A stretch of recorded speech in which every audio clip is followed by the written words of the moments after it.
You see these two beautiful hydrangea trees here? They're gorgeous, but today they're coming out and I'm going to tell you why. These Limelight standard hydrangea trees have been here for about 3 years now, and they are just starting to get really mature and full and gorgeous.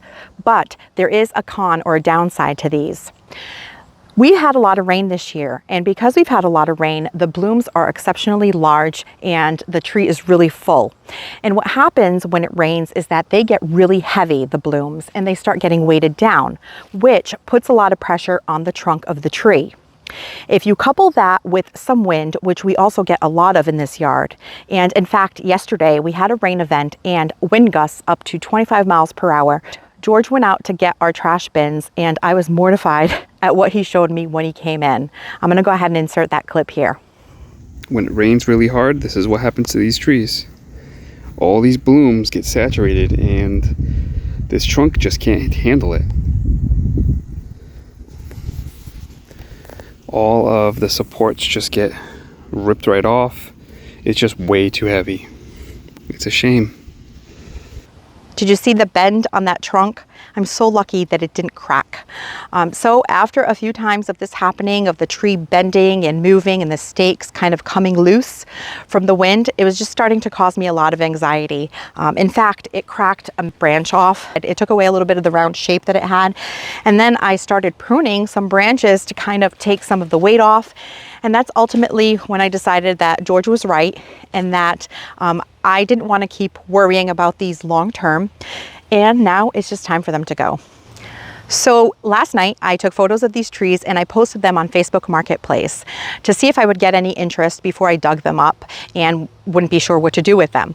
And in fact, I might have priced them too low at $150 for the pair because within an hour I had 20 plus messages of people with interest in picking them up. I did price them a little bit lower because that tree there did have that branch that broke off, but it really won't matter because you can position the tree with the good side facing forward.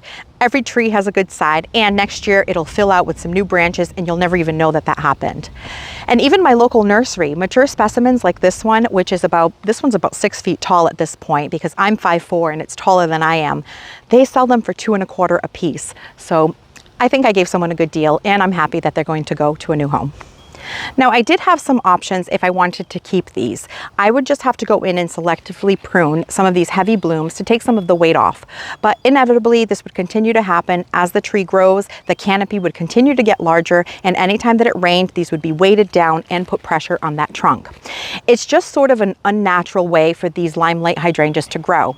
If you've ever noticed, anyone who's ever had one of these standard type hydrangea trees in their garden, they are either staked, and if they're not staked, they're probably growing crooked because of the wind and the weight of the canopy. So because it's just an unnatural shape, I don't think it's ever going to work. So while they are gorgeous and in theory would make a really pretty ornamental tree in the garden, they're just not functional, especially in an area that gets lots of wind. So now we're going to work on getting these dug up and ready for their new owner.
We're going to keep these in the shade, keep them nice and cool until pickup.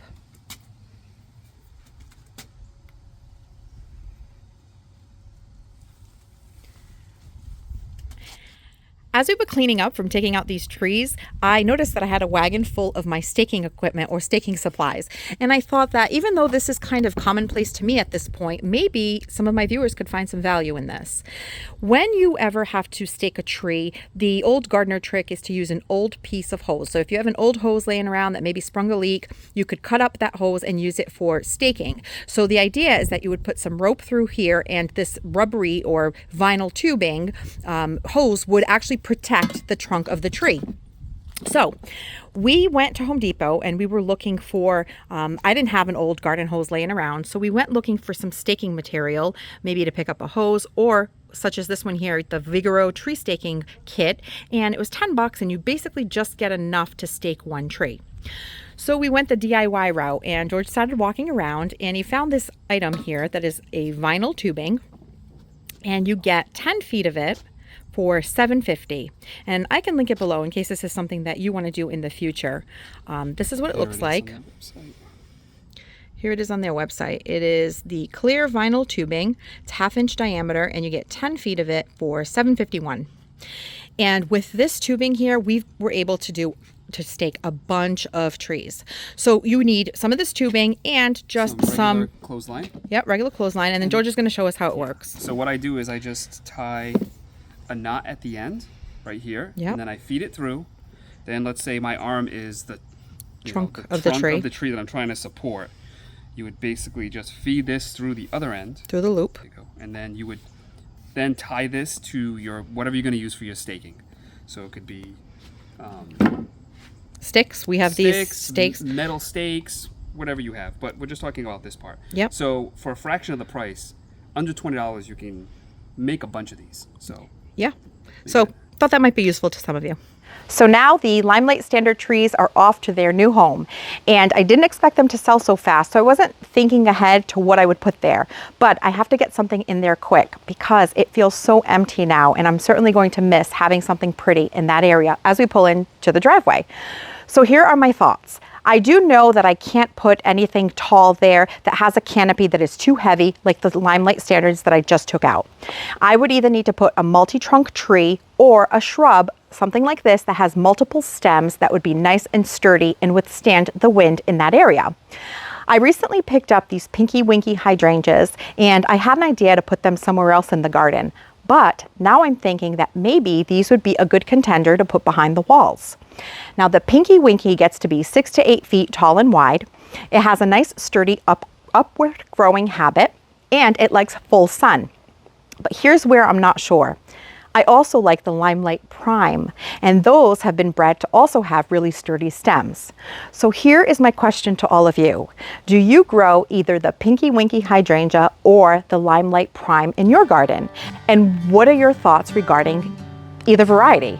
Let me know in the comments below. I am really curious, and I think it will help me make a decision.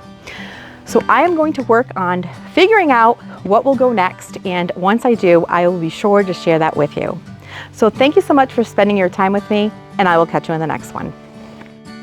Thanks for watching this video. If you liked it, please hit the thumbs up button, and please consider subscribing so you don't miss any of my future videos. And we'll see you soon.